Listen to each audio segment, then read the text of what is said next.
Hello there. Hi. Assalamu alaikum. This is Amnah here from My English Matters.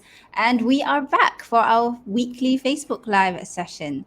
Now, today we want to talk about how to create your persona for speaking English. But before that, let me introduce myself. I'm Amna. I'm one of the creators of My English Matters, where we help Malaysians and second language learners improve their English through our online courses, our workshops, and our membership program. And today I'm with Madam Azimah, who is also one of the creators of My English Matters. Hello, Madam Azimah. You want to introduce Hi there, yourself? Amna. Hi, I am one of the founders and creators of My English Matters. I'm Amna's sister, so we are sisters, same mother, Yes. same father. We've had people ask us, are we twins? We're not twins. We are sisters, sisters only. So if you're watching, say hello. We do love to see your comments and we'll pull your comments up on screen if we see them. Tell us where you're watching from. It's been quite some time since we've done a Facebook Live session, so it's always nice to see your comments. Now I can see Ahmad Mustafa, I can see Muhammad Asma Winga, Aisha, also one of the creators of My English Masters. She's watching. She's one of the producers of this show. One Zakia Zai Sunira. Hello, sister, she says. Hi, Wawa. Hi, Rosida. All right. Thank you for saying hello to us. It's always nice to see you. Okay, so now what we're going to talk about is how to create your persona for speaking English. And this is something that we teach our students. We teach it in our program called Present in English with Confidence. And last week, we talked about what to do right before your big presentation. And one of the tips that Madam Azimah shared last week was creating a persona for yourself. So I thought about, for this session, why don't we go deeper into this topic of creating a persona for yourself? So, first of all, Madam Azma, what is a persona? Okay, so before I define that, I want to give a bit of a background about why I enjoy this idea of having a persona. So, back in university, actually back in high school, I love to be in a play or drama. I love acting basically. And this is when you get into a character. You are not you, but you're somebody else. You're playing a character, you're entertaining the audience, and you're in it. You step into somebody else's shoes. And so the idea of a persona was first, I think, introduced to me when I taught linguistics and public speaking. And then later on, when I read Jezra Kay's book on public speaking, she's an American author, an American coach on public speaking, she has this idea called avatar. But I want to come back to the word persona because it's the same thing. It's about a character that you create, and it's your best self when you are presenting or performing. So that's a persona or an avatar. But today we're going to call it a persona. That's what I mean. Okay. Mm-hmm. All right. So, do you have a persona? I'll talk about her after this. I'll talk about her, Oh, but interesting. you're talking to her right now. You're Oh, I talking see. to her. All right. Yeah. Okay, so how is it useful? Why is it useful to have a persona when you are on stage or when you are speaking? Right. So it's about being the best version of yourself, a character that you play that will serve the purpose of why you are there speaking English or doing public speaking or doing performance or anything of that kind. So it is useful because you are bringing the best traits or characteristics that's already within you and more. And you are removing negative traits that you have within you that are not useful when you are speaking English. For example, if you are a shy person, you tend to mumble, you speak in a low voice, you are easily confused, right? And any of you feel that way when you're speaking? Those characteristics or traits are not very useful when you have to speak English, when you're speaking public, doing public speaking. Those are not useful. So you can remove those traits and only bring out the best. So, Mm-hmm. So, do you use the persona just for public speaking, or can you use it for your daily life, for example? oh, that's a good question. I would say you can use many, but they will have different traits because it's the best characteristics that are needed in that particular situation. So, for example, if you want to be the best mum, then you are Mama Azimah, for example, or Mama Amnah, right? Mommy Amnah, right? So that's a persona that you bring with your children because you want to be whatever they want to be, gentle or whatever they want to be. So yeah, that's a good question. Yeah. Yeah, okay. So I'm just imagining it because when I'm with my family, I'm different. When I'm with my children, I'm different. I'm mummy. When I'm with my husband, I'm Amna, whatever. Um, but when I'm with my siblings, I'm different. When I'm with my friends from university, I have a different persona. So there are different personas for different situations, and sometimes we might not even realize that we're having these different personas. But you say having a persona for speaking English. So, Mhm. can you share with us how we can create a persona for when we Okay. have to speak English? Yeah. So I have prepared for you 5 steps. These are steps that you can use, take action so that you can create your persona. So I hope the listeners are taking notes because I hope these will be useful for you. So let's go with step 1 first. So step 1, you have to list your communication strengths and your weaknesses. So both. So make a list, drop a list, Mm-hmm. make it into a column, strengths and weaknesses. So strengths are things that you are naturally good at already as a communicator. So I want you to imagine that you are at the most in the most comfortable setting, probably with your best friends, with your siblings. When you're comfortable, when you're relaxed, how are you? So for example, these are positive ones that you probably all have. You're probably a good listener. You're a good listener. Maybe you have a good sense of humor, right? So you can take a joke, you can tell jokes. Maybe you have an interesting viewpoint because you are comfortable with people, right? So you've got interesting viewpoint. You're not shy to just air this viewpoint out, right? Um, Maybe you've got a nice melodious voice, okay, or a commanding voice. When people listen to you, they know that's you because you sound very authoritative, for example. Or maybe something as simple as you have a nice smile, right? So those are, I would say, strengths that we might all have, or some of us have. So list them out. Don't be shy about listing them out. So in the next column, the other column would be your weaknesses. So this is where you examine who you really are. So I'm afraid we have to be a bit negative and critical in this area because we have to look at what are the weaknesses that we have that are not very useful as a communicator. So let me give you some examples. You might panic easily, right? You panic easily, you have a panic attack, for example. Or you give up easily when you just don't know how to answer, you just don't bother. Or you're passive as a communicator. Instead of saying you like an idea or you dislike an idea, you might as well not say anything. You're passive.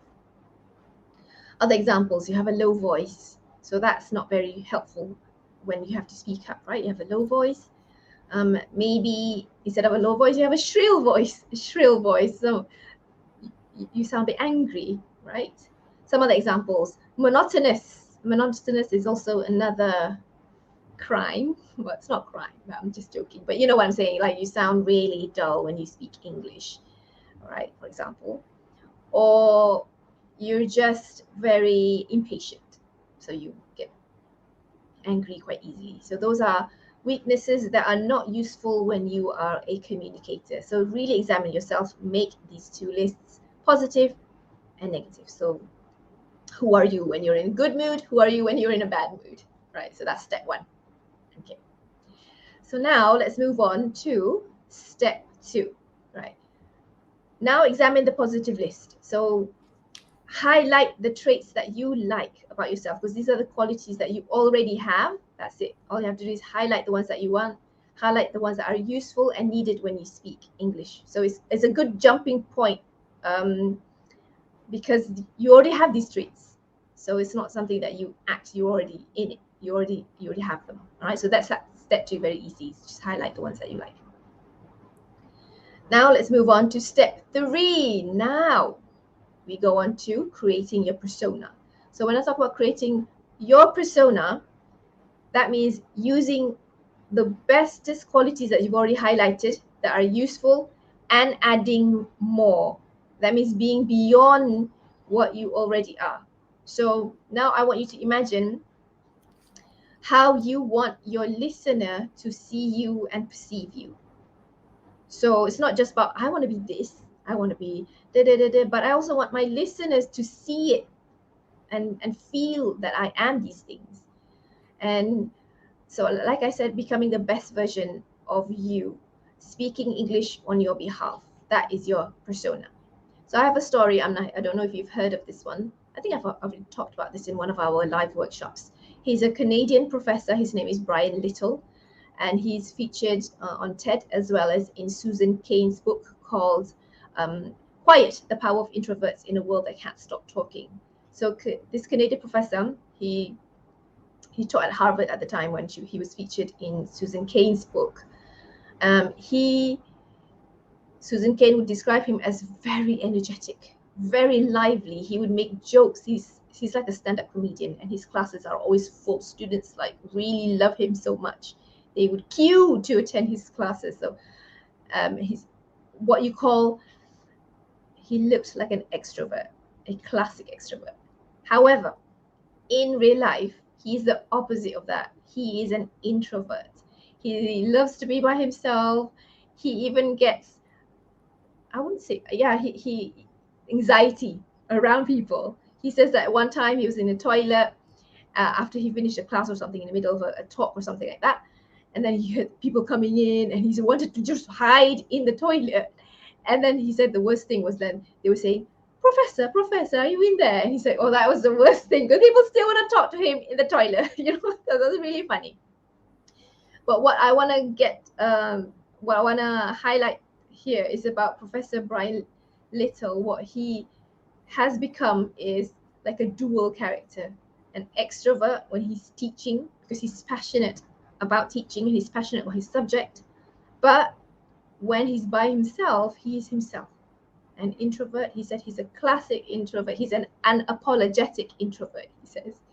And he says we can be both. When we're passionate about something, we're somebody else. And when we're at home, we're just relaxed. So that is what I mean by creating a persona. Okay. So Amnah, what do you think about that? Do you mean is it something that you can create as well? Anyone can create this persona, right? For me, I'm not sure if I have a persona, Mm-hmm. but I do realize that when I'm doing a Facebook Live, I sound different compared to when I'm doing a class with our students. Our students of Communicate with Confidence and Members Monthly. Maybe they wouldn't notice it, but I notice it, and it's just that I don't know why it's different. Maybe it's when I'm doing a Facebook Live. I don't know who the people are. I don't know who's watching. That's why we always ask you to comment and all that. But with our students, I see their faces. So I don't know if you call that a persona, but I'm much more relaxed when I'm teaching students compared to when I'm doing a Facebook Live. And when I'm doing a Facebook Live, I tell myself that I have to be charismatic. I have to be energetic and prepared. I don't know if that is a characteristic, but those are the things that I have to tell myself when I have to do a Facebook Live.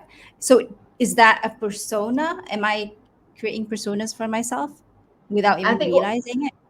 right. That means that you're just missing one thing, which is step number 4, which is naming your persona, because you don't have one yet. You always tell me that you don't have one. And so naming your persona is an option, of course, but it makes that character come to life a little bit more. So, for example, in this celebrity world, we know Beyonce, right? And she has mentioned that she becomes this other character, this persona called Sasha Fierce, and that is the character who's very creative and flamboyant and very energetic on stage. So what we are seeing, the one performing is Sasha Fierce, right? And I think you mentioned last week Lady Gaga as well. That's not her real name. Her name's Stephanie. So she became this character, Lady Gaga, and I believe she created that name Gaga from Queen's, one of his the music Radio called Gaga, the Radio song. Gaga. That's right. Yeah, that song, right? So celebrities do it, actors do it, and why not we do it too? I think we all can do Mhm. it as well. So it's about creating a character, maybe naming her or him if it's going to make it sound more powerful and more solid as a character. Mine, as I said earlier on, I said you're talking to her now, mine is Madam Azimah. Madam Azimah is a name, not a name, Madam actually came from the fact that I was a university lecturer. Many years ago, I've taught at several universities actually. And so before I was married, it was Miss Azimah. But whatever it is, Miss or Madam, this became a character. So I had to become more knowledgeable than my students, obviously. I had to be calm, I had to be authoritative, I had to be the one bringing joy. So this is the character that I become. So when I step into the classroom, I become her automatically. And I'll tell you one story as well. When I was Miss Azimah, because I was teaching 19-year-old students, and I was only 23 at the time. This was many years ago. So we had only like how many years apart? 4 years, I believe. Yeah, 19. Yeah, 4 years, I Mm. think. Yeah, 4 years. So basically, they were like my little brothers and sisters. And how could I possibly become a someone who's respected? How do I do that? So when I became Miss Azima, I knew that I had to be well prepared. So I would say that's something that I had to be. I had to strive to make English classes fun and meaningful at the same time. And I modeled her after my bestest English teachers back in the UK. Like, so I want to give a shout out to Mrs. McGowan. I love her, right? So Mrs. McGowan, she's strict, but she's also knowledgeable and she's friendly, and she's strict when she needs to be, which I loved as well. And then I model her also after Mrs. Watchon, who's very gentle, very motherly, but also strict. I love that part. So you can Yeah, be Mrs. both. Watchon was my teacher as well. Yeah, right. So they Yeah. bring this aura when you enter the classroom. It's just automatically, it felt like home actually. And so I wanted to create that atmosphere, that environment in the class. When they come to my class, put everything away, put ever your stress away. We're gonna enjoy literature and linguistics in my class. And then so we had All a lot right. of I have a activities. Yeah, sorry, I have a question. So, yeah. is it like, are you acting? Mm-hmm. Do you think that you're Yeah, acting? Do you think that you're being fake? You know, some people right. will say that I can't Yeah. do that. That's fake. That's not me. Mm-hmm. What would you say? Well, because you are the ones, you're the one that's choosing the characteristics that you want to be, right? And it's your best self. So for me, when I modeled after them, Miss Azima had to create this character. It was I had to strive to become more than what I was, and that was my challenge. And I didn't think it was, and I think slowly over the years, I gradually became this person, Miss Azima. And later on, when she got married, it's Madam Azima. And as I grew more experience, as you grow older, you become more confident in the character that you've created. That she is you and you are her, so they're both the same person, but the Hmm. best self, still the best self. Because I can't bring Mama Zima to that classroom, for example. Mama Zima is Mama, the one at home, right? So I Yeah. still bring, the best Madam Azima that I can be, Yeah, I think that's right? great because you are sort of looking at yourself, saying that this is where I am, this is where I want to be. I want to be this prepared, I want to be this charismatic, energetic, knowledgeable person. And you're sort of creating a name for it for yourself. So Mm. for you, it's Madam Azima. I don't have a name for it, probably. And I then know, you're I know what it is, actually Amna. what? It's Amna from Mem. Amna from my English matters. That's who it is. Amna from Mem. So But it is. yeah, but Yeah. when you said that, it does ring a bell because sometimes when I watch our videos, I watch myself. Sometimes I don't watch myself all the time. I don't see it as myself. I see it as Amna from my English matters. It's not Amna me. You know, my Yes. children. Oh, I just want to share a story. When I show a video of myself from my English matters, I show it to my children. I have three Mm. kids, boys, Yeah. and then I say, "Who's that?" And they'll say, "That's Amna." They don't say that's mommy. They say that's Amna. Oh, okay. So for them, Amna is someone else. Mommy is mummy, which is also me, but it's a different side of me. So I guess it's a persona. But yeah, as Yeah. you were saying, that it's not about being fake, it's about setting, I think, expecting more of yourself and Mm. pushing yourself to live up to it so that eventually you become that person. Because I Yeah. do, it's good to know that we're always different people. For example, if you look at a child who's in standard one, he's different from when he is in standard two. So we're always growing and being a better version of ourselves. We try to do that Mm. as much as we can. Yeah, Yeah. so that's great.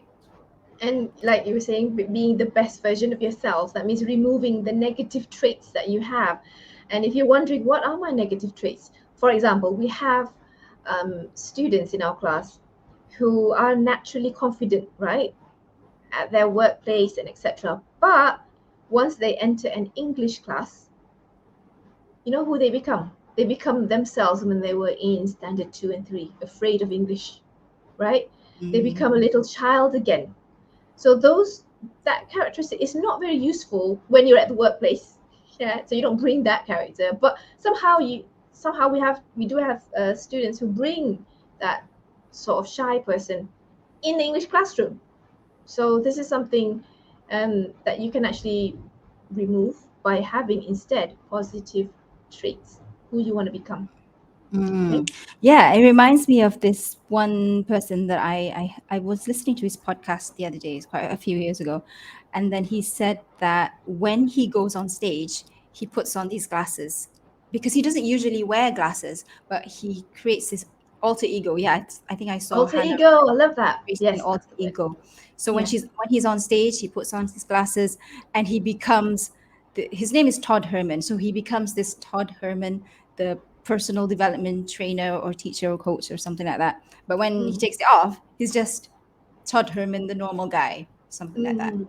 Oh, So so it's useful to have something, right? To bring an item with you if it's gonna remind you to be that character. That'll be brilliant as well. I've never done that. yeah, Mm. yeah, I think so. That's It's good. good to know that. Another thing Okay. is for me, I'm Amna, the Amna of my English matters, because I'm dressed this way. At home I'm dressed differently. I'm still Yeah. at home, but when I have to go on live, I have to dress a bit more, appropriate.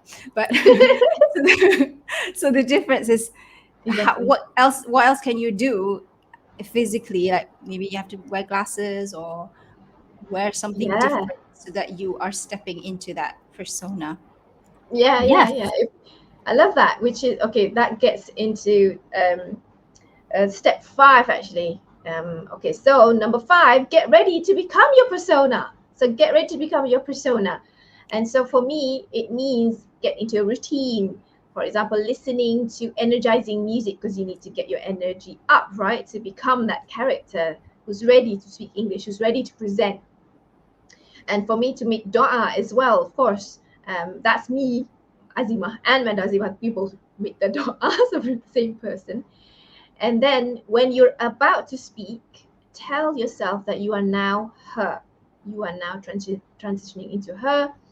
And then during, when you are speaking, when you do feel a bit panic, just feel how would this character react? Would she panic? No, she would probably look calm, relaxed. She'd probably smile.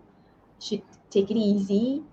And she'd be the one calming the panicky me in the inside. So you see this dual character on stage. So you guys can try it out, get ready to become your persona, and I think that that will be really helpful because you won't take things too personally if things if bad things happen to you because it's happened to Mm, that character, not to you. So yeah. yeah, That's and good. Don't take it personally because mm-mm, sometimes people may say something about you, they give negative feedback or make a comment about you. And instead of taking it personally, you look at it as, okay, Amna from My English Matters got this feedback, and what can she do to improve that character? Yeah, yeah, but it's still, I'm just saying that it's still me, but it's another side of me that I'm not too attached to because I wear different hats, so wear different masks. Yeah, mm, that's great. Oh, I yeah, saw and one when comment here. go on. Sorry, I saw Mhm. one comment. Rezwan, I did the same thing when being an MC back in college. You wore glasses. Oh, Right. love it. Yeah, yeah, yeah, that's true. And then so at the end of this whole thing, when you've done all the steps, you've become your persona, you've already you spoke English. Now at the end, what are you gonna do? Right. So after you're done being a magnetic presenter, you can now put that character aside. Now you're you. You're so it's pack up that character, store it in a nice whatever closet, like a coat, and then wear that coat again when she or he is needed for the next event, right? So then when you can now relax, you wind down, you get yourself a reward, get a massage, get a nap, get a coffee, whatever that you need to just be yourself again, right? Even call up your whoever, your husband, your best friend, just to talk about what happened. That's how I Mm. enjoy. That is how I enjoy being a presenter. Mm. So yeah. Nice. Okay, that's great. So you've shared 5 things of how to create a persona for yourself. Mhm, Do you want mhm. to wrap up? Okay, so I talked about the 5 things, and I want you guys. I hope you're watching this and you're sharing this video. You write the notes, share it in the comments, right? What you think about it, and then think about when is my next speaking event, and if it's emceeing or I'm hosting or you're pitching an idea or you're speaking on the phone, think about how can I be my best self and serve others or serve the situation. So how can I rise to it by being this character? So that is my Great. challenge to the listeners. Yes, challenge for you guys. Maybe you can also share your comments. We will post them up on screen. Mhm. And do you want to summarize the 5 things that you shared today Okay, before we so go? step one was about listing your communication strengths and weaknesses. Step two, from the positive list, highlight the ones that you like, the traits that you like. Step three, creating your persona. Creating your persona, this is when you really list like the best characteristics and more. Okay. And step four, naming your persona. And then step five, get ready to become your persona. So that's Right. it. Those are my Thank 5 steps. you. Thanks, Madam Azimah. It was great to hear your sharing about having a persona because I personally don't have a name for my persona, but you just created a name for me, which is Amna from My English Matters. That's my persona. And when we end this session, I'll be Mummy Amna again. But I do need to get some work done. So I'll still be Amna from My English Matters. But most of the time, I'm Mummy Amna because I have 3 children. Right. Okay, so if you don't have any more questions from the floor, then I guess that's it from us for today. Thank you for joining us. It's been great talking to you, Madam Azimah. And if you are not yet subscribed to our email list, please go to myenglishmatters.com forward slash subscribe. Once you subscribe, you will get our 7 tips to help you speak with confidence. They are 3 videos with 7 tips. They'll be sent to you via email. And then after that, you will get an email from us every Thursday with more tips and lessons, as well as updates on when we open registration for any of our courses or workshops or membership programs. All right. So that's all from us for today.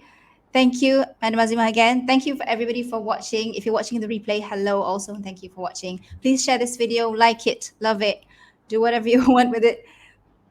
Tell everyone about My English Matters, and we hope to see you again next week in our Facebook Live session, Wednesday at 4 p.m. That's all from us for today. Bye and Assalamualaikum. Wassalam.